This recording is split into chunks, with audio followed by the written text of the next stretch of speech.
जय हिंद दोस्तों, मैं हूं आपका साथी परवेज़ अहमद। आप देख रहे हैं द पॉलीग्राफ की ख़ास पेशकश सीधा सवाल सीधा जवाब। आज हमारे साथ मौजूद हैं बाराबंकी के बहुत पुराने सियासतदान हैं और जितने बड़े वो सामाजिक सियासत के वो माने जाते हैं शख्सियत, उतने बड़े वो गणितज्ञ माने जाते हैं। सियासी जो गणित है उसके बहुत बड़े मास्टरमाइंड कहलाते हैं और पता नहीं कितने इलेक्शन ये लड़वा चुके हैं। पूर्व केंद्रीय मंत्री बेनी प्रसाद वर्मा के जो है साथी रहे हैं शाह अली साहब। आपका हमारे कार्यक्रम में बहुत बहुत स्वागत। शुक्रिया शुक्रिया। शाह भाई, आपने तो वो दौर देखा है जब नेताजी संघर्षशील थे और उसके बाद मुलायम सिंह कहलाते थे, और नेताजी बनने तक का पूरा सफ़र आपने वो देखा है और पार्टी ने जिस तरीके से संघर्ष किया उस संघर्ष के आप गवाह रहे हैं। और अखिलेश जी को भी आपने देखा है कि उन्होंने सियासत का ककहरा पढ़ा और वहाँ से वो मुख्यमंत्री बने। दोनों की राजनीति में क्या फ़र्क नजर आता है? नेताजी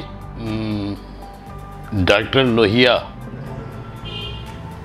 के मैं कहूँ शागिर्दों में से, और डॉक्टर लोहिया की जो सोच थी जी, और डॉक्टर लोहिया का जो फ़लसफ़ा था, नेताजी ने उसको हमारे ज़िले की शान राम सेवक यादव जी मरहूम के शागिर्दी में उन्होंने पढ़ा और संघर्ष। तब एक मोमेंट डॉक्टर लोहिया ने चलाया था और जिसको राम सेवक जी ने पूरा किया था, एक मुट्ठी अनाज, एक कार्यक्रम। तो ये नेताजी का बयान भी यहाँ बाराबंकी में उन्होंने राम सेवक जी की पुण्यतिथि पे उसको बयान किया था कि राम सेवक जी आए इटावा और जसवंत नगर सैफई में हमने इकट्ठा किया था राम सेवक जी के आने पे, और करीब उस ज़माने में 50 मन अनाज इकट्ठा किया था। अच्छा। तो नेताजी की जो शुरुआत हुई वो इन संघर्षों से हुई, और तब शिविर हुआ करते थे पार्टी के, सोशलिस्ट पार्टी के शिविर होते थे। फिर बाद में नेताजी ने भी कराया उसको, समाजवादी पार्टी के या लोक दल के, क्योंकि हमारी पार्टी के नाम अक्सर बदला किए। कभी दलित मजदूर किसान पार्टी से हम लोग लड़े, कभी भारतीय लोक दल से लड़े। तो इस तरह से होते करते ये सफ़र समाजवादी पार्टी तक आया। अखिलेश जी ने जो राजनीति शुरू की तो जाहिर सी बात है कि वो उस आंगन के, नेताजी के आंगन के में वो पैदा हुए, और नेता चूँकि उनकी वालदा बीमार रहती थी तो उनका लालन पोषण आम जो है वो नेताजी ने ही किया। और नेताजी के आंगन में या शिवपाल जी की पत्नी, नेताजी का जो नेताजी के रूप में जो पेड़ है, हाँ, वो उसकी छाया में कहीं ना कोई फर्क क्यों आ गया? मतलब आप नेताजी हमेशा एक संघर्ष के कहा जाता है, तो उन्होंने जो पार्टी खड़ी की वो संघर्ष के कोख से जन्म लेके वो पार्टी खड़ी। हाँ, सही बात। अब 5 साल में जो ये विपक्ष में आप लोग रहे, इस बार वो संघर्ष नजर नहीं आया जो नेताजी के टाइम में नजर आता था। जैसे कल हुआ, परसों की घटना हुई लखीमपुर खीरी की, तो अखिलेश जी निकले और दरवाजे ही वो फौरन वहीं पर अरेस्ट हो गए, जबकि उधर प्रियंका जी सीतापुर तक गई, लंबा हंगामा हुआ। अब आपकी पार्टी ट्विटर तक ही क्यों सीमित हो गई? नहीं, ये जैसे जैसे हालात बदलते गए, पहले हम लोग दीवारों पे लिखा करते थे, पहले हम लोग नारे दीवारों पे लिखा करते थे, फिर स्टेंसिल आया, स्टेंसिल से हम लोगों ने चुनाव में, ये हमारे हाथ इसके गवाह हैं कि हमने तमाम स्टेंसिल से छपाई की, पोस्टर अपने हाथों से चिपकाए। लेकिन अब चूंकि दौर बदला है, सोशल मीडिया का ज़माना है, तो ये ट्विटर वगैरह जो तो ये दीवारों पे लिखने का जो दौर शुरू हुआ था, ये कब से आपका शुरू हुआ था? ये सन 74 तब शुरुआत में आप बेनी प्रसाद जी का साथ मिल गया आपको? बेनी प्रसाद जी के पूरे तौर पे साथ जो है वो सन 80 का है। अच्छा, मुसना जी को जब वो हरा चुके थे उसके बाद से आप आए साहब? नहीं, 77 में उन्होंने मुसना किदवाई को मसौली से, हाँ, मसौली से हराया। तब बेनी प्रसाद जी मसौली की गली कूचे भी नहीं जानते थे। अच्छा। ये उनका खुद का बयान है। अच्छा। और इसके पीछे एक लंबी कहानी है। अशरफी लाल जी हमेशा दरियाबाद से लड़ा करते थे और राम सेवक जी का नॉमिनेशन कराने आए थे बेनी प्रसाद जी। जी।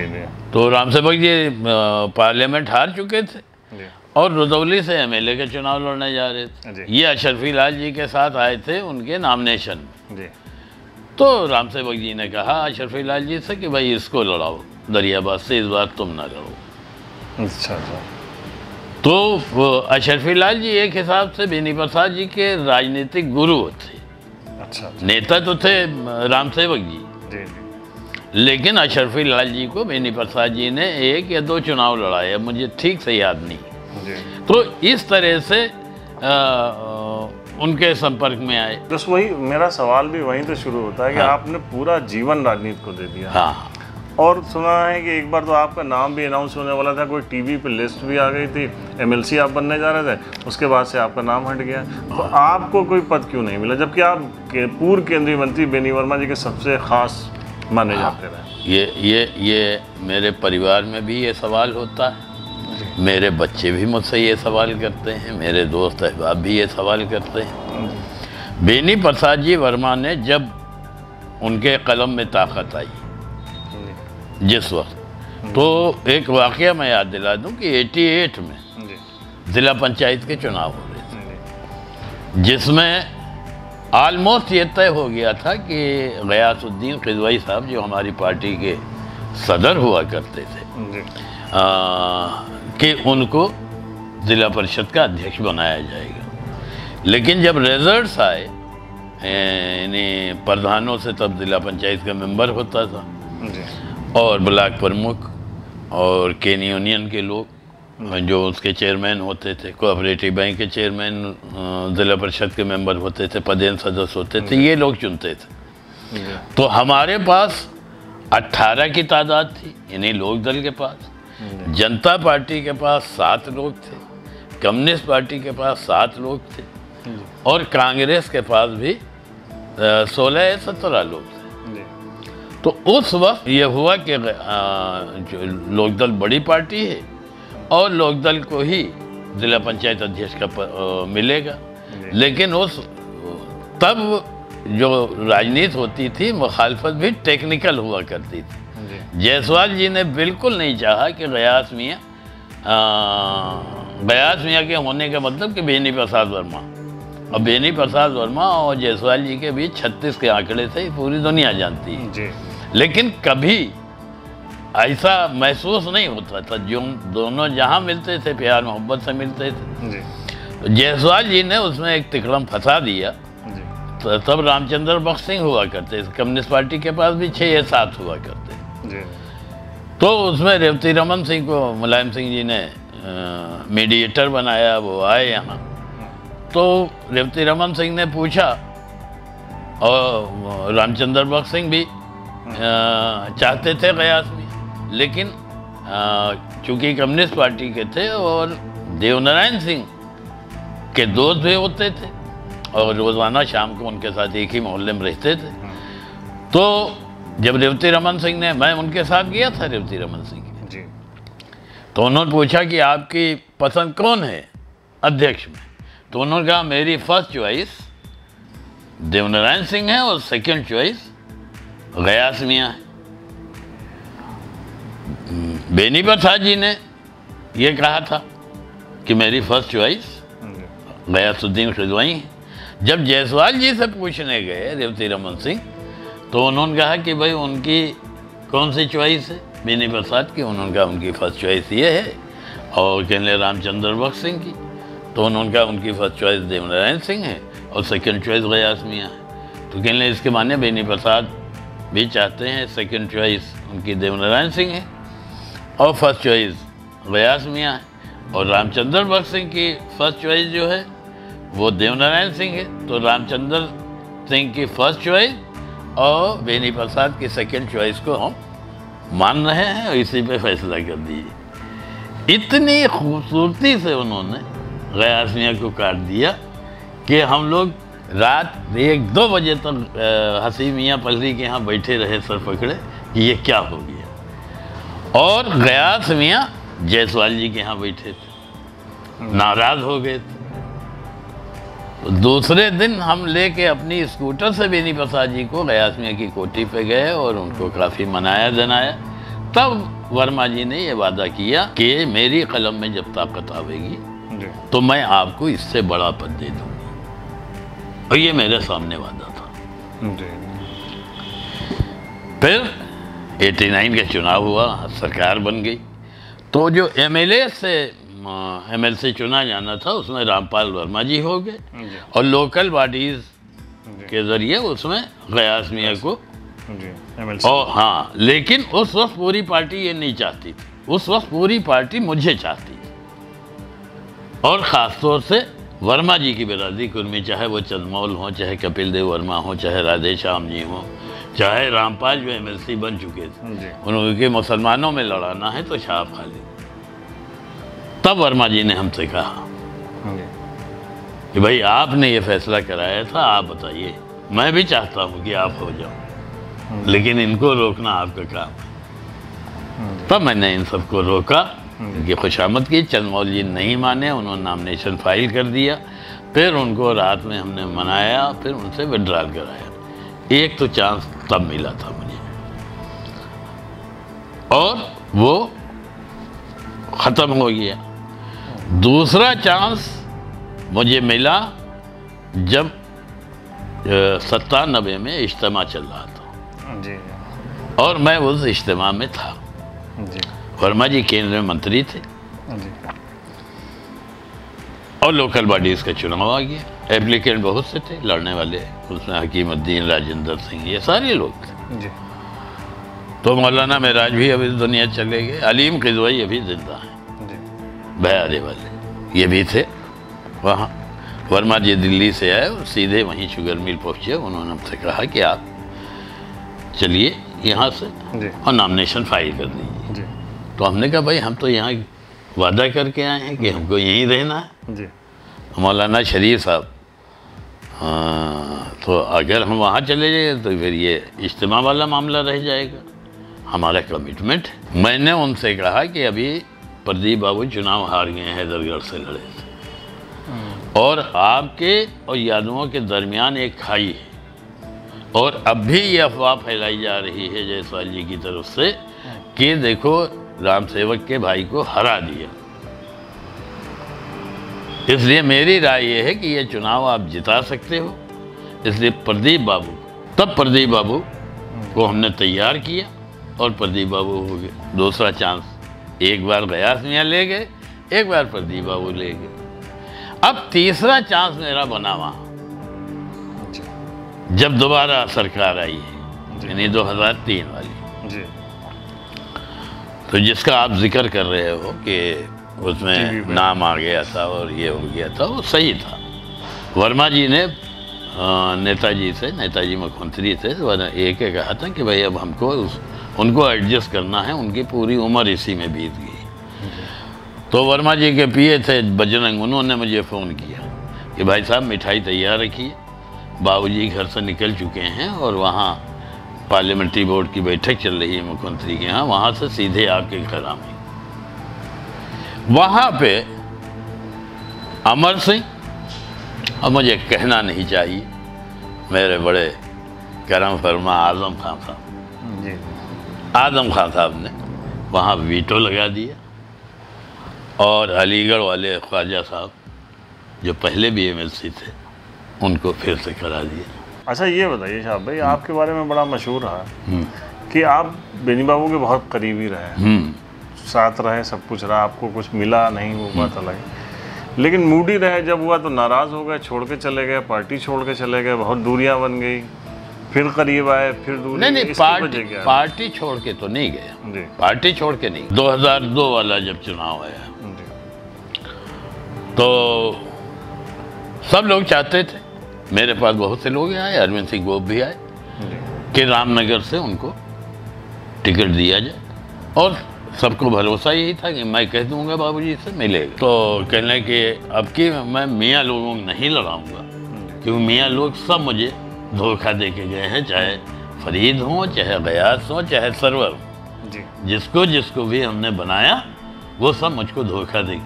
तो इस बार आप बैकवर्ड नाम बताइए। वर्मा जी ने कहा था कि बगैर तुमसे पूछे मैं इन्हीं में से लड़ाऊंगा किसी को। वर्मा जी ने एक तस्कर को लड़ा दिया, डॉक्टर कमल। और ये मुझे कहने में कोई आपत्ति नहीं। मैंने शिवपाल जी आए थे, चुनाव के बाद आए, जेल में किसी से मिलने आए थे, तो यहीं बाबूजी के घर पे उन्होंने पूछा कि इस बार कैसे हार गए। तो हमने कहा बाबूजी ने तस्कर को टिकट दे दिया तो रामनगर हम हार गए जी, दरियाबाद हम हार गए। हमने उनको जी कई जगह के वाक्य बताए। राकेश हार गए जी, राकेश 96 का चुनाव हारे थे जी, फरीद मियाँ से। तो हमारा उनका विरोध हुआ इसी बात को लेकर के। फिर मैं चला गया गोप को लड़ाने हैदरगढ़, और मैंने वो चुनाव संचालन किया। मैंने गोप से कहा कि तुम लड़ो, जीतोगे नहीं, तुम हारोगे, लेकिन तुम्हारा एक स्थान हो जाएगा जी। एक मुख्यमंत्री लड़ रहे थे वहाँ से, हाँ, राजनाथ से। ये हुआ और वो फायदा मिला, अगले चुनाव फायदा मिला, फिर वो चुनाव लड़े, जीते हैं हम लोग। अच्छा, आप वर्तमान में जो राजनीति है बाराबंकी, उसमें आपसे दोनों जूनियर हैं। हाँ। अरविंद कुमार सिंह गोप साहब भी आपसे जूनियर है, राकेश वर्मा जी भी आपसे जूनियर है। 2012 का जो चुनाव हुआ वो अरविंद सिंह गोप के नेतृत्व में लड़ा गया और 6 सीटें जीती और प्रदेश में सरकार बनी आपकी। 17 में बड़ा नुकसान हुआ आपकी पार्टी को, यहाँ जिले में भी और प्रदेश में भी आप गायब हो गए एक तरीके से। अब जो सिनेरियो है राजनीति का, वहाँ आपकी पार्टी कहाँ खड़ी हुई है और जिले में कौन है जिसको नेता माना जा सकता है? एक बिल्कुल क्लियर पिक्चर इसमें होनी चाहिए जी। 2017 में जो चुनाव हुआ, उस वक्त जैसा कि आपने शुरू में पूछा अखिलेश जी के बारे में, मैंने अखिलेश जी को उस दिन कह भी दिया था जब मेरी मुलाकात हुई। उन्होंने पूछा कि कैसे हारे जी। तो हमने कहा अब हार गई, ये जवानी है कुर्बान, जय जय जय जय जय अखिलेश जी। आपने नीचे धरातल पे नहीं देखा, लोगों ने आपको सोचने का मौका नहीं दिया जी। आपके वालिद ने जो टीम इकट्ठा की थी जी, वो सिर्फ यादव नहीं था, MY का फैक्टर तो वहाँ बिहार में चलता था जी। लेकिन यहाँ उत्तर प्रदेश में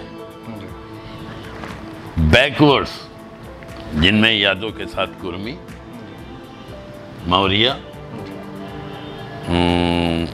काची, कहार, कुम्हार, ये जितनी भी, और इसका इस्तेमाल कर लिया बीजेपी ने।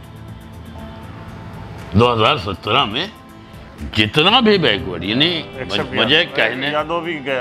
मुझे कहने में ये कहीं से कोई आपत्ति नहीं है, और ना मैं डरता हूँ ना मुझे पद की कोई लालसा है। कुर्मी चला गया 100%। कुर्मी यहाँ मैं अपने जिले तो जानता हूँ, गए जिले में क्या हुआ मैं नहीं जानता जी। ना मैं इतना बड़ा ज्ञाता हूँ ना मैं जी पहचानता हूँ जी। कुर्मी चला गया, मौर्या चला गया, बिंद चला गया, मल्लाह चला गया, मतलब सब चले गए जी। नतीजा ये हुआ कि हम सिमट करके 43 सीटों पे आ गए जी। तो जब तक मुलायम सिंह यादव वाला, बेनी प्रसाद वर्मा वाला, RD पाल वाला और आपके गुजर बिरादरी के रामचरण दास जी, इस तरह की पूरी टीम जो मुलायम सिंह जी ने इकट्ठा की, उसी टीम को जब तक, मतलब उस टीम से मुराद जो अब, मतलब वो लोग तो रहे नहीं, तो उस बिरादरी के अलग अलग नेता हैं, उन सबको जोड़ने का तो